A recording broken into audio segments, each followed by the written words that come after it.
চিঠি পৌঁছে গেল। রাসূল পাক সাল্লাল্লাহু আলাইহি ওয়াসাল্লাম সাহাবায়ে কেরামদেরকে একত্রিত করলেন, মদিনার মসজিদে বসে গেলেন। একজনকে বললেন, দাঁড়িয়ে দাঁড়িয়ে তুমি চিঠি পড়ো, কি লিখেছে আমি দেখতে চাই, শুনতে চাই। চিঠির ভিতরে আমার নবীকে গালিগালাজ করেছে, অকথ্য ভাষায় গালিগালাজ করেছে, বলে দিয়েছে মুহাম্মদ ইবনে আব্দুল্লাহ, আমার মন চায় আমি তোমার মদিনাটা আক্রমণ করে দখল করে নেই। তুমি তো মক্কা থেকে পলায়ন করে মদিনায় গিয়েছ, মন চায় তোমার দেশটা আমি দখল করে নেই। চিঠি দিয়ে জানিয়ে দিলাম, তোমাকে চিঠি দিয়ে জানিয়ে দিলাম যে কোন আমার বন্ধুগণ, এভাবে মানুষ যুগে যুগে জুলুম যারা করে, নির্যাতন যারা করে, এরা হুমকি দমকি দিতে পারে। আমার তেলাওয়াতকৃত আয়াতের পরের আয়াতের শেষ শব্দে আমার আল্লাহ বললেন, ইন্না কাইদাশ শাইতানি কানা দাঈফা। আল্লাহ রাব্বুল ইজ্জত ওয়াল জালাল বললেন, বান্দারে, কাফের বেঈমানেরা দুনিয়ার জমিনে যত কৌশল করবে দিনকে মুছে দেওয়ার জন্য, সবগুলা কৌশল আমি আল্লাহর কাছে মশা মাছির চাইতে আরো বেশি দুর্বল। কোন ঠিক না? আমার মুসলমান বন্ধুগণ, চিঠি পৌঁছে গেল। আমার নবীজি দেখলেন, সাহাবায়ে কেরামদেরকে বললেন, ও সাহাবীরা, পারস্যের বাদশা আমাদের দেশ দখল করতে চায়, দুনিয়ার জমিন থেকে মুসলমানদেরকে মুছে দিতে চায়, আমাদের অস্তিত্ব নষ্ট করে দিতে চায়, জমিন থেকে তাওহীদ এবং রিসালাত মুছে দিতে চায়, হুমকি দিয়ে চিঠি দিয়েছে। আমরা কি করতে পারি? সাহাবায়ে কেরাম বলছেন, ইয়া রাসূলুল্লাহ, মদিনায় দুর্ভিক্ষ চলছে, দুর্ভিক্ষ থাকতে পারে, আপনি আমাদেরকে যাই বলবেন সেই পথে আমরা চলতে পারি। নবীজি বললেন, ওরা আমাদেরকে দুর্বল মনে করেছে, মদিনা আক্রমণ করে ফেলবে। ওরা তো জানি না আমাদের অভিভাবক, আমাদের আল্লাহ কিন্তু দুর্বল না। ডাক দিয়ে বললেন, চলো, ওরা আমাদের মদিনা দখল করবার আগে আমরা তাদের দেশ দখল করতে যাইব, আমরা মদিনা থেকে বের হয়ে যাব। সিদ্ধান্ত যেমন সবাই একত্রিত হতে লাগলেন, ঐক্যবদ্ধ হতে লাগলেন। আমার বন্ধুগণ, সবাই যখন ঐক্যবদ্ধ হতে লাগলেন, আমার নবীজি হাত পেতে দিলেন চাঁদা আদায় করবার জন্য, বললেন চাঁদা দেব, কালেকশন করতে শুরু করলেন। জিহাদের ফান্ডের জন্য টাকা উত্তোলন করতে লাগলেন, কালেকশন করতে লাগলেন। আমার বন্ধুগণ, এমন সময়, এমন অবস্থায় মহিলারা নাকের ফুল, কানের দোল, ব্রেসলাইট, যা আছে অর্নামেন্টস, জুয়েলারি সব দিয়ে দেয়। পুরুষেরা যাদের যা আছে সব তারা দিতে লাগলো। আমার বন্ধুগণ, সবাই যার যার মতো করে সহযোগিতা করে যায়। এমন সময় পয়গম্বর আরবীর কাছাকাছি একজন রাসূলের পাকের কলিজার টুকরা সাহাবীর স্ত্রী দাঁড়িয়েছিলেন। সবাই যখন সবার মতো দিয়ে যায়, তরুণ সাহাবীদের মধ্যে উদ্দীপনা দেখা যায়। নবীজি সাল্লাল্লাহু আলাইহি ওয়াসাল্লামের সামনে থেকে ওই সাহাবীর স্ত্রী এখান থেকে কান্না করে করে বাড়িতে পৌঁছে গেলেন। বাড়িতে যাওয়ার পরে চিন্তায় পড়ে গেলেন। তাকে দেখেন নিজের পরনে যেই কাপড় আছে, ওই কাপড় ছাড়া, ওই সম্পদ ছাড়া তার ঘরে আর কিছুই নাই। অর্ধেক রুটি আছে, রোজা রেখেছেন ইফতার করবার জন্য, অর্ধেক মাত্র রুটি আছে, আর কোন সম্পত্তি তার ঘরে নাই। চিন্তায় পড়ে গেলেন, আমি রাসূলের পাকের কাছে যুদ্ধের ময়দানে শরীক হওয়ার জন্য কিছুই তো করতে পারলাম না, আমার দ্বারা কিছুই করা সম্ভব হলো না। হঠাৎ করে তার চোখ পড়েছে বিছানার দিকে, তাকায়া দেখে তার কলিজার টুকরো একটা বাচ্চা দাঁড়াতে পারে, বসতে পারে, ঠিক মতো হাঁটতে পারে না, এমন ছোট্ট একটা বাচ্চা বিছানার উপরে দাঁড়িয়ে আছে। বাচ্চাটাকে মহিলা কুলে নিলেন আর সামনের দিকে দৌড়াতে লাগলেন। দীর্ঘ পথ যাওয়ার পরে একজন সাহাবীর সঙ্গে দেখা। সাহাবী বললেন, মহিলা দৌড়াও কই? মহিলা জবাব দিচ্ছেন, ভাইরে, আমি রাসূলের পাকের সঙ্গে দেখা করতে চলে যাই।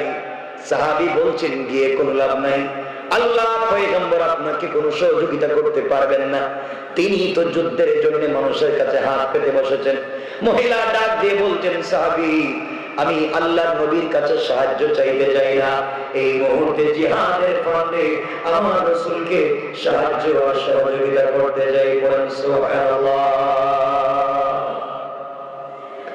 আমার বন্ধুগণ, কিছুক্ষণ পরে আরেকজন সাহাবীর সঙ্গে দেখা, আল্লাহর পয়গম্বরের সাহাবী ডাক দিয়ে বলছেন, মহিলা দৌড়াও কই? তিনি বলছেন নবীজির কাছে যেতে চাই। তিনি বললেন গিয়ে কোনো লাভ নাই, নবীজি আপনাকে সহযোগিতা করতে পারবেন না।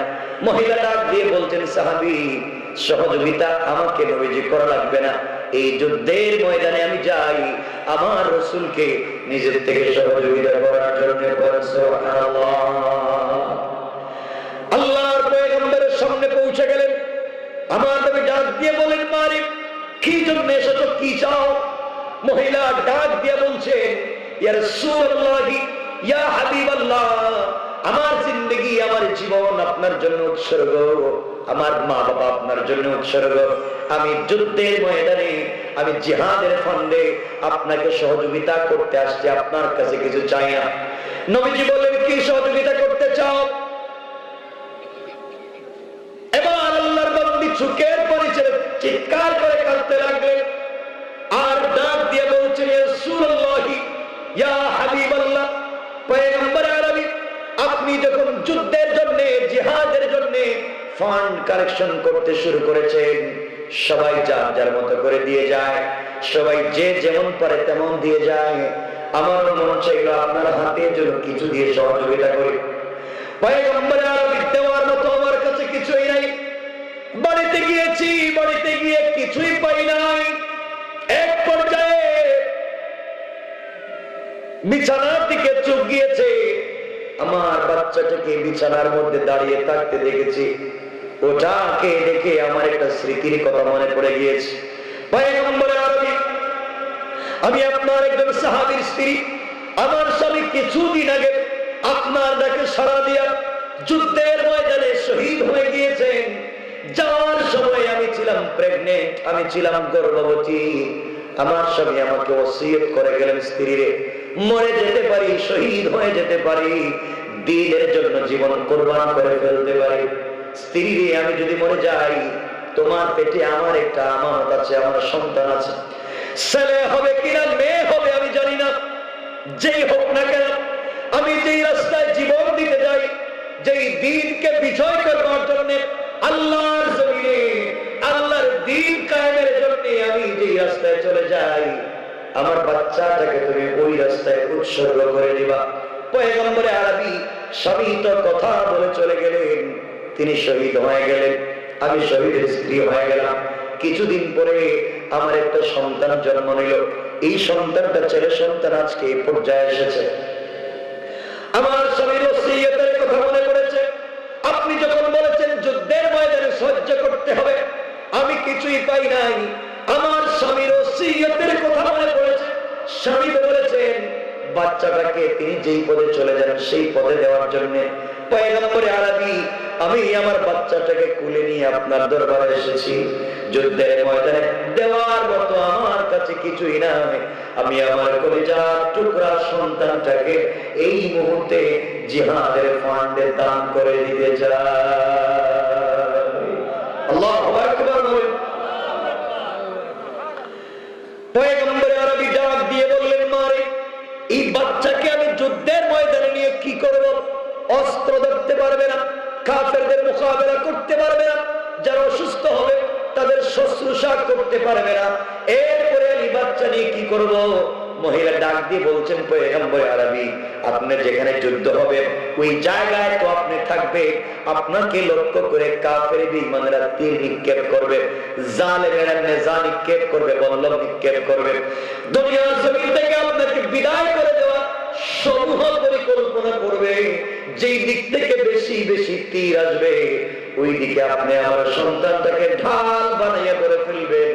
সবগুলা তীর এসে আমার বাচ্চার কলিজা ভেদ করবে, আমার বাচ্চার কলিজা ছিঁড়ে যাবে, আমার সন্তান শহীদ হয়ে যাবে, আমি শহীদের মা হয়ে যাব, আর আমার বাচ্চার শাহাদাতের মাধ্যমে বিশ্বনবী দুনিয়া জমিনে জিন্দা থাকবেন, তার চাইতে বড় শান্তি আর খুশির আর কিছু হতে পারে না। আল্লাহু আকবার বলে।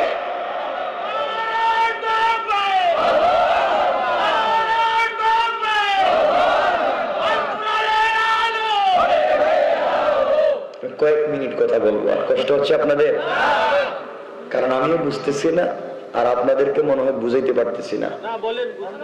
কষ্ট হচ্ছে আপনাদের, আর ঠান্ডাও মনে হয় কম না, কারণ আপনাদের যে অবস্থা, পানি আছে আপনাদের যে অবস্থা, এই অবস্থায় তো আমারই তো ভিতরে মনে হচ্ছে আজরাইল আশেপাশে ঘোরাঘুরি করতেছে মনে হয়।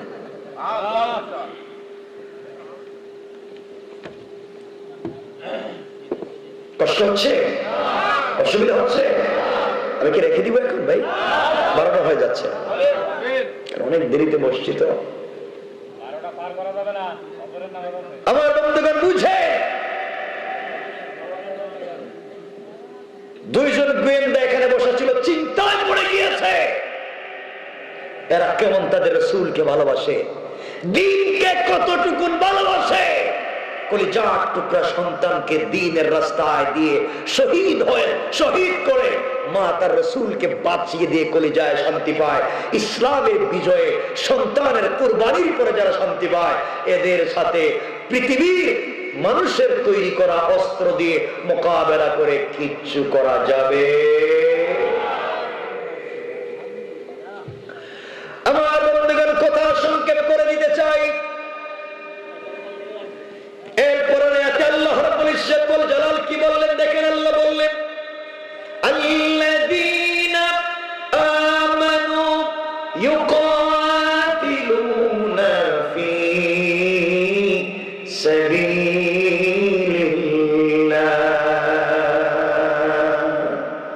আল্লাহ বললেন মুসলমানেরা যারা দুনিয়ার জমিনে নিজেকে মুমিন দাবি করবে, ঈমানদার, তারাই তো আল্লাহর রাস্তায় জিহাদ করবে, আল্লাহর জন্য, আল্লাহর রাহের জন্য জীবন দিবে।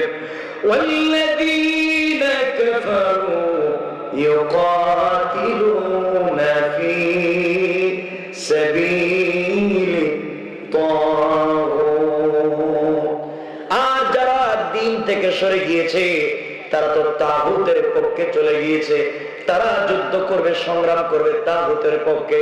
সুতরাং এই দুনিয়ার জমিনে বেঁচে থাকবার জন্য আমরা ঈমানের জন্য জীবন দিতে পারবো, কিন্তু জীবন বাঁচানোর জন্য ঈমান দিতে পারবো না। কোন ঠিক কিনা?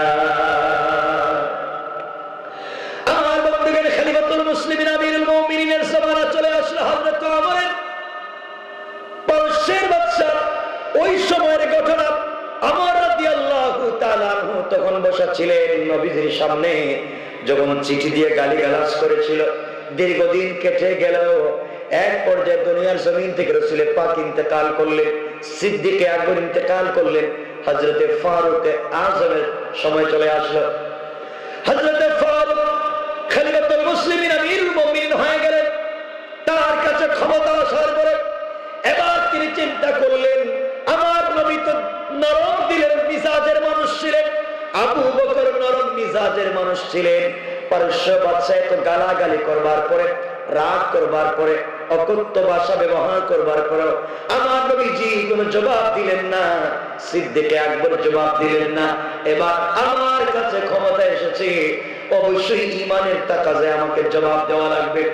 আমার নবীর কলিজার টুকরা সাহাবী হযরতে ওমর ফারুক রাদিয়াল্লাহু তাআলা আনহু, তরুণ একজন নওজোয়ান তরুণ সাহাবী আব্দুল্লাহ বিন হুযাফা রাদিয়াল্লাহু তাআলা আনহুর নেতৃত্বে 17 জন মুসলমান দিয়া পাঠাইয়া দিলেন, চলে যাও, এই 17 জন নিয়ে চলে যাও।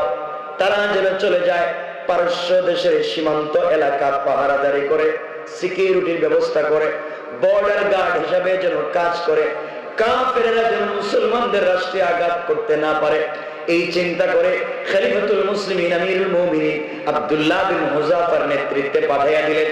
আল্লাহর কি মানসা, আল্লাহর কি ইচ্ছা, এদিকে পারস্য বাদশা তার পুরো দেশে ঘোষণা করে দিয়েছে, মুসলমানদেরকে তোমরা যদি কোন জায়গায় ধরতে পারো, মুসলমানদেরকে তোমরা যদি কোন জায়গায় ধরতে পারো, মার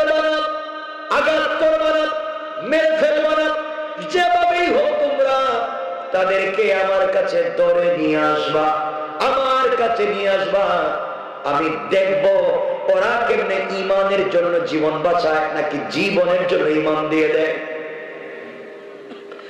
আমার মুসলমান বন্ধুগণ, এক পর্যায়ে এই 17 জন মুসলমান খলিফাতুল মুসলিমিন আমিরুল মুমিনিন হযরতে ওমর ফারুক রাদিয়াল্লাহু তাআলা আনহুর সময় দিন বিজয়ের জন্য যারা ওই জায়গায় গিয়েছিলেন সবাই কাফেরদের হাতে ধরা পড়ে গেলেন।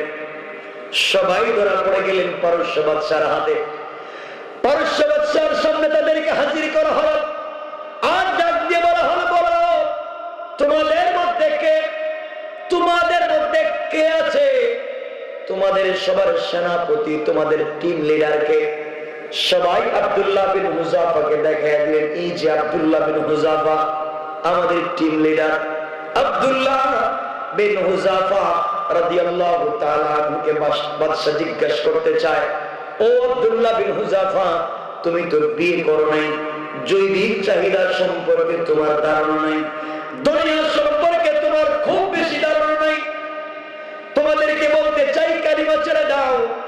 কালিমা যদি ছেড়ে দিতে পারো, কালিমা যদি ছেড়ে দিতে পারো, দুনিয়ার জমিনে যা চাইবা তাই পাইবা। বিনিময়ে তোমরা কালিমা ছেড়ে দাও। আব্দুল্লাহ বিন হুযাফা ডাক দিয়ে বললেন, বাদশারে তুমি আমাকে মেরে ফেলতে পারো, আমাদের সবাইকে মেরে ফেলতে পারো, দুনিয়ার জমিন থেকে বিদায় করে দিতে পারো, কিন্তু একটা সেকেন্ডের জন্য আল্লাহর তাওহীদ আর কালিমা ছেড়ে দেওয়া যায় না। এবার দেখলো বাদশা 1 নম্বর ব্যর্থ হয়ে গেল, 2 নম্বর ব্যর্থ লাগলো। ও আব্দুল্লাহ বিন হুযাফা,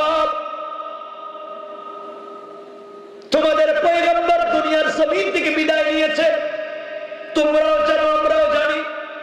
তোমরা শুধু মনে মনে এই ধারণা করো যে মুহাম্মদ মারা গিয়েছেন, তোমরা ধারণা করে তাকে গালি দাও। দুনিয়ার জমিনে বেঁচে আছে এই ধারণা করে গালি দাও, মনে করো বেঁচে আছে। গালি যদি দিতে পারো তোমাদেরকে ছেড়ে দেব। আব্দুল্লাহ বিন হুযাফা তরুণ সাহাবী দাঁড়িয়ে গেলেন, চিৎকার করে বলতে লাগলেন, বাদশারে আমার নবীজি ইন্তেকাল করেছেন, গালি দেব এই কথা তুমি বলতে চাও? রাসূল যদি দুনিয়ার জমিনে জিন্দা থাকেন আর দুনিয়ার জমিন থেকে বিদায় নিয়ে থাকেন, নবীজি কষ্ট পাবে। সরিষার দানার পরিমাণ এমন কাজ আমরা বেঁচে থাকতে করতে পারি না। প্রয়োজনে জীবন দিয়ে দিব, অস্তিত্ব বিসর্জন করে মরে যাব, একটা মিনিটের জন্য ঈমান বিসর্জন দিতে পারি না। পড়েন সুবহানাল্লাহ। বাদশা 2 নম্বরে ব্যর্থ হয়ে গেল। 3 নম্বরে সবাইকে নিয়ে পরামর্শ করেছে কি করা যায়। সবাই পরামর্শ দিয়েছে। বাদশা এরা তো তরুণ নওজোয়ান, দুনিয়ার চাহিদার তো কমতি এদের কাছে নাই। সবাইকে আলাদা আলাদা করে বন্দী করে রেখে দেন ঘরের ভিতরে। সবাইকে বন্দী করে সবার ঘরের ভিতরে বিশ্ববিখ্যাত সুন্দরী, বিশ্ব সুন্দরী মেয়েদেরকে টাকার বিনিময়ে কিনে এনে উলঙ্গ করে তাদের রুমের ভিতরে ছেড়ে দেন। কোনোভাবে যদি তাদের চরিত্র নষ্ট করতে পারে, ঈমান ঠিক থাকবে না, এদের দোয়া কবুল হবে না। মনে রাখবেন, যুগে যুগে যারা আল্লাহর জমিনে আল্লাহর দ্বীন কায়েমের কাজ করে, আল্লাহর জমিনে আল্লাহর দ্বীনের বিজয় করার কাজ করে, যুগে যুগে তাদের বিরুদ্ধে নারী দিয়া চরিত্র নষ্ট করবার পরিকল্পনা করা হয়েছে। আজ দুনিয়ার জমিনে এমন কাজ চলে। সুতরাং টেনশনের কিছু নাই। আল্লাহ বলেছেন, বান্দা ওরা কৌশল করবে বিভিন্ন ভাবে তোমাদেরকে দুনিয়ার জমিনে অস্তিত্ব নষ্ট করে দিতে, আর আমি আল্লাহ কৌশল করলাম ওই জিনিস দিয়ে দিন জিন্দা করে দিতে। কোন ঠিক না?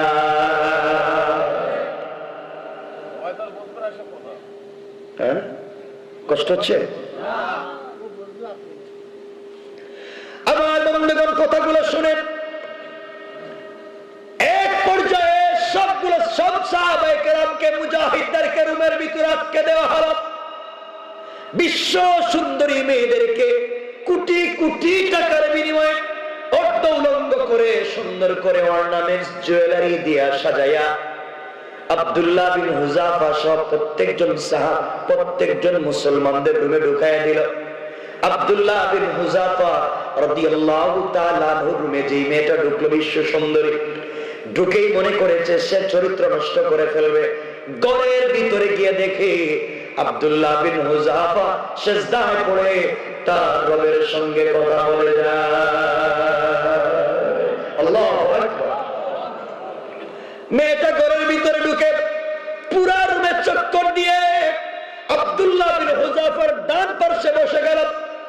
তার উদ্দেশ্য হচ্ছে উনি যখন ডান দিকে সালাম ফিরাবে, আমাকে দেখলেই তো আর সালাম অন্যদিকে ফিরাবার সুযোগই পাবে না, আমার দিকে তাকালে আর আল্লাহর কথা মনে থাকবে না।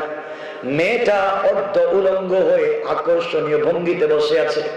আল্লাহ কলিজার টুকরা পয়গম্বরে আরবির কলিজার টুকরা সাহাবী আব্দুল্লাহ বিন হুযাফা রাদিয়াল্লাহু তাআলা আনহু ডান দিকে সালাম ফিরালেন, বাম দিকে সালাম ফিরালেন। সালাম ফিরাইয়া আবার আল্লাহু আকবার বলে নামাজে দাঁড়িয়ে গেলেন। ঘরে কে এসেছে, কি করতে চায়, কি বলতে চায়, এক সেকেন্ডের জন্য তাকাইয়া দেখলেন না। পড়েন না সুবহানাল্লাহ, আল্লাহু আকবার। মেয়েটা সারা রাত এভাবে কাটাইয়া দিল। আব্দুল্লাহ বিন হুযাফা এক মিনিটের জন্য তাকালেন না, রবের কদমে সিজদা করে থাকলেন। সকাল হয়ে গেল। মেয়েটা দৌড়াইয়া বাদশার কাছে রিপোর্ট করলো, বাদশাহ কার রুমে আমাকে পাঠাইয়া দিলেন? বিশ্ব সুন্দরী যেই মেয়েটাকে এক মিনিটের জন্য পাওয়ার জন্য এই পৃথিবীর যুবক তরুণেরা পাগল হয়ে যায়, আর আমি তার রুমের ভিতরে দৌলঙ্গ হয়ে ঘোরাঘুরি করলাম, এক সেকেন্ডের জন্য আমার দিকে আকৃষ্ট করতে পারলাম না। বাদশা আমার মনে হয়েছে এটা মানুষ না, আমি যদি আরো কিছুক্ষণ তার রুমের ভিতরে থাকতাম, তার চরিত্রে পাগল হয়ে আমিও হয়তো কালিমা পড়ে মুসলমান হয়ে যেতাম। আল্লাহু আকবার বলে। কেমন ঈমান ছিল তাদের। আমার বন্ধুগণ, বাদশা তৃতীয় নম্বরে ব্যর্থ হয়ে গেল। চতুর্থ নম্বরে পরামর্শ পরিষদের সঙ্গে কথা বলল কি করা যায়। এবার সবাই পরামর্শ দিয়েছে, বাদশা কোনোভাবেই তো এদেরকে মারা যায় না, কোনোভাবেই ঈমান হারা করা যায় না। এক কাজ করা যায়, এদের খাবার বন্ধ করে দেন। খাবার বন্ধ হয়ে গেলে ফতোয়া দিবে জান বাঁচানোর জন্য সব হালাল, দেখবেন তো অনেক হারাম খাবারও খাওয়াতে পারবেন। বাদশার কাছে পছন্দ হলো। চতুর্থ নম্বরে সকল সাহাবীদেরকে হাত পা বেঁধে উপর করে ফেলে দেওয়া হলো, রুমের ভিতরে বন্ধ করে দেওয়া হলো। বাদশাহ ডাক্তার নিযুক্ত করে দিয়েছে, তোমরা দেখতে থাকবা, ওদের যখন মৃত্যুর সময় চলে আসবে, সাকারাতের সময় চলে আসবে, পালস পরীক্ষা করে দেখবে কিছুক্ষণ পরে মারা যাবে খাবার না দিলে। ওই টাইমে আমার কাছে তোমরা সংবাদ প্রেরণ করবে, আমি প্রয়োজনীয় ব্যবস্থা নিব। কথাগুলো শোনেন। একদিন দুই দিন না মুসলমান হাত পা বাঁধা মাটির মধ্যে পড়ে আছে। একদিন দুই দিন না, একাধারে 21 দিন, দীর্ঘ 21টা দিন পর্যন্ত খাবার নাই, পানি নাই, কিছুই নাই, ফেলে রেখে দিয়েছে। একটাই অপরাধ, তারা কালিমা পড়েছেন, আল্লাহর পথে চলতে চায়। 21 দিন পরে বাদশার কাছে ডাক্তাররা রিপোর্ট করেছে, বাদশাহ কিছুক্ষণের ভিতরে ওরা মরে যাবে ওদেরকে খাবার না দিলে।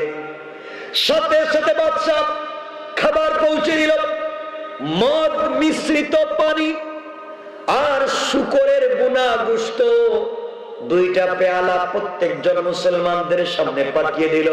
আমি জানতে চাই, মদ মিশ্রিত পানি হালাল না হারাম? শুকরের বুনা গোশত হালাল না হারাম? দুটোটাই হারাম।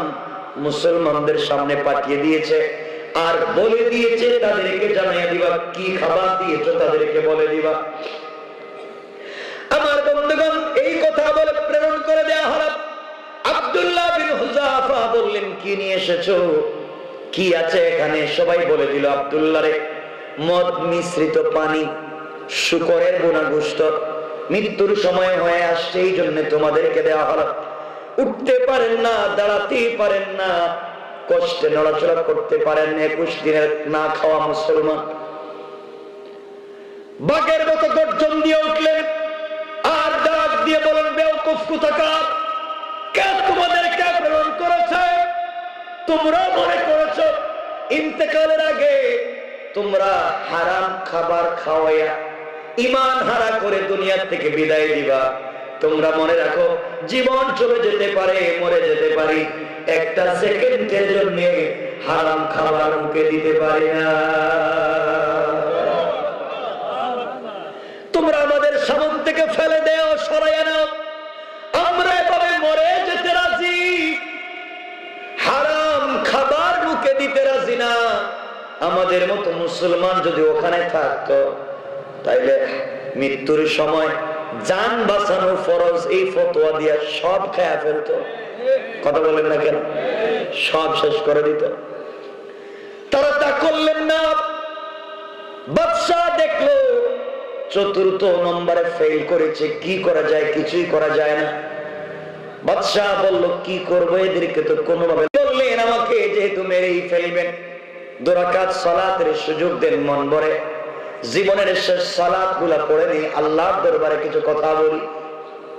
সংক্ষেপ করে সালাত শেষ করলেন আর বললেন, আমি লম্বা করে সালাত পড়লে তোমরা মনে করবে মৃত্যুর ভয়ে মনে হয় লম্বা করে পড়তেছি।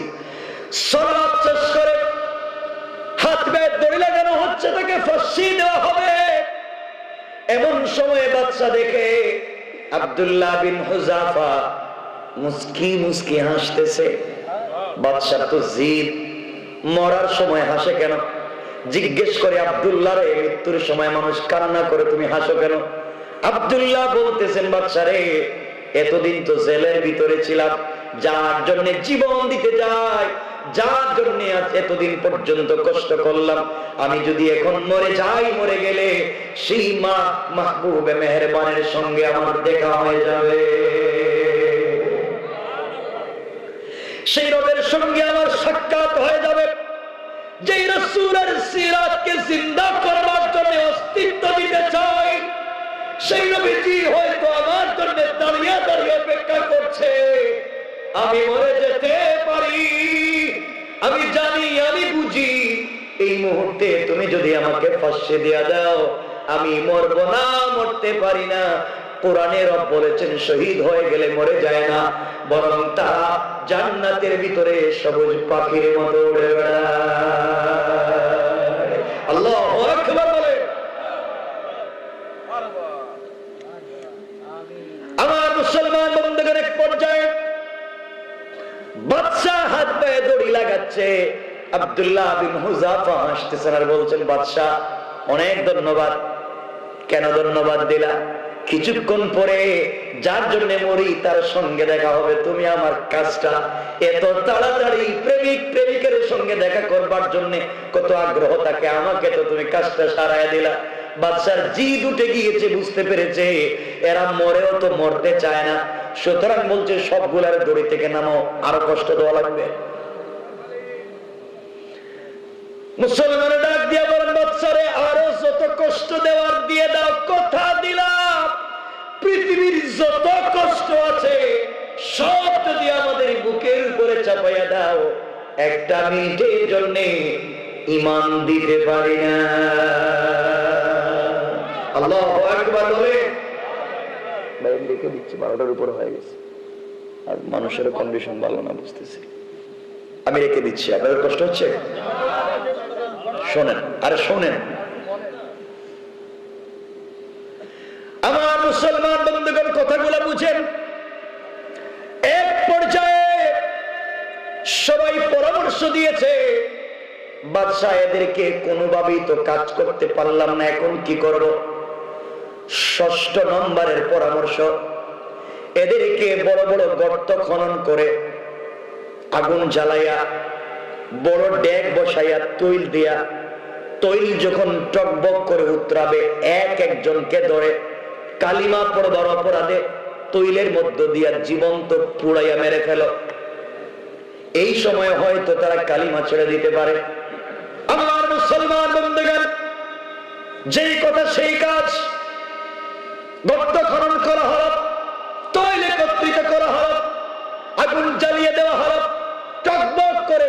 চুরাচ্ছে। এমন সময় একজন সাধারণ তরুণ সৈনিক মুসলমানকে হাত পা বেঁধে বাদশা যখন তৈলের ভিতরে ফেলে দেবে, আব্দুল্লাহ বিন হুযাফা রাদিয়াল্লাহু তাআলা চিন্তায় পড়ে গেলেন। সবার তো সাথীদের জীবন বাঁচানো লাগবে, কোন একটা কৌশল করা যায় কিনা। তিনি চিন্তা করলেন কোনোভাবে সন্ধি করা যায় কিনা। এমন সময়ে যারা হাত পা বাঁধা হচ্ছে তৈলের মধ্যে ফেলে দিব, উনি দাঁড়ায় গেলেন আর করতে লাগলেন, মুসলমানেরা শোনো, তোমরা আমার জীবনের জন্য ভয় পাচ্ছ, তোমরা আমার জন্য চিন্তা করতেছ, তোমরা আমার জন্য বড় আফসোস করতেছ। তোমরা জানো না আমি মরে যাচ্ছি, এ কথা তোমরা ভেবো না। গতকাল রজনীতে আমি আমার কলিজার টুকরা নবীজিকে স্বপ্নে দেখেছি। সিদ্দিকে আকবরকে নিয়ে আমার কাছে এসে বলেছেন, কলিজার টুকরা সাহাবী, তোমার সামনে অনেকগুলা পথ আসবে, আমি আগামীকালকে তোমার সঙ্গে একই দস্তারখানে ইফতার করতে চাই। সুতরাং ঈমানের জন্য জীবন বিসর্জন দিতে রাজি হয়ে যায়, কিন্তু জীবন বাঁচাবার জন্য ঈমান বিক্রি করতে চাইও না। কথা বলে স্বপ্নের ভিতরে দেখলাম পয়গম্বর আরবি কপালে চুম্বন করলেন। ঘুম থেকে ওঠার পরে আমার তো কোনো টেনশন নাই, সুতরাং তোমরা আমার জন্য কোনো টেনশন করবে না। আমি মরে গেলে রাসূলের দস্তারখানে আজকে ইফতার করতে চাই। পড়েন না সুবহানাল্লাহ। হাত পা বাঁধা হলো, সংক্ষেপ্ততা তৈলে ফেলে দেওয়া হলো। জীবন্ত একজন মুসলমানকে ঈমানের কারণে শহীদ করে দেওয়া হয়েছে। বাদশাহ মনে করেছে বাকি যারা ছেড়া ভয় পেয়ে যাবে। দ্বিতীয় নম্বরে আব্দুল্লাহ বিন হুযাফার হাত পা বাঁধা হলো। তাকে যখন তৈলের মধ্যে ফেলে দিবে, এমন সময় বাদশাহ তাকাইয়া দেখে আব্দুল্লাহর চোখ থেকে পানি পড়তেছে। চোখের পানিতে গাল ভিজে যায়, দাড়ি ভিজে যায়, কষ্ট পাচ্ছেন। আমার বন্ধুগণ, বাদশাহ মনে মনে ভাবতে লাগলো এখন কাজে লাগছে। একজন মরে গিয়েছে, এখন নিজের পালা এসেছে, এই জন্য ভয় পাচ্ছে, চোখ থেকে পানি ছেড়ে দিয়েছে। বাদশাহ মস্করা করে ঠাট্টা বিদ্রুপ করে বলছে, আব্দুল্লাহ রে, নিজের মৃত্যুর সময় চলে এসেছে, এই জন্য ভয় পাচ্ছ, চোখের পানি ছেড়ে কান্না শুরু করেছো। আব্দুল্লাহ ডাক দিয়ে বলছেন, বাদশাহ না না, মৃত্যুর ভয়ে আমি কান্না করি না। কেন আব্দুল্লাহ কান্না করো আমি জানতে চাই। আব্দুল্লাহ বিন হুযাফা রাদিয়াল্লাহু তাআলা বলতে লাগলেন, বাদশা রে, আমি কান্না করি, তুমি আমার জীবনের সবথেকে বড় ক্ষতি করে ফেলেছো। আব্দুল্লাহ, আমি তোমার জিন্দেগীর কি ক্ষতি করেছি? আব্দুল্লাহ বিন হুযাফা বলছেন, বাদশা রে, তুমি আমার বন্ধুর আগে আমার বন্ধুকে তৈলের মধ্যে ফেলে হত্যা করে তুমি আমার ক্ষতি করেছো। বাদশাহ বলছে, ক্ষতির ধরনটা কি আমাকে বলো। কান্না করে করে আব্দুল্লাহ বিন হুযাফা রাদিয়াল্লাহু তাআলা আনহু বলছেন, বাদশাহ, যাকে তুমি শহীদ করেছো সে আর আমি ছিলাম বাল্য বন্ধু, ছোটবেলার বন্ধু। একসাথে দুজন বড় হয়েছি, একসাথে মুসলমান হয়েছি।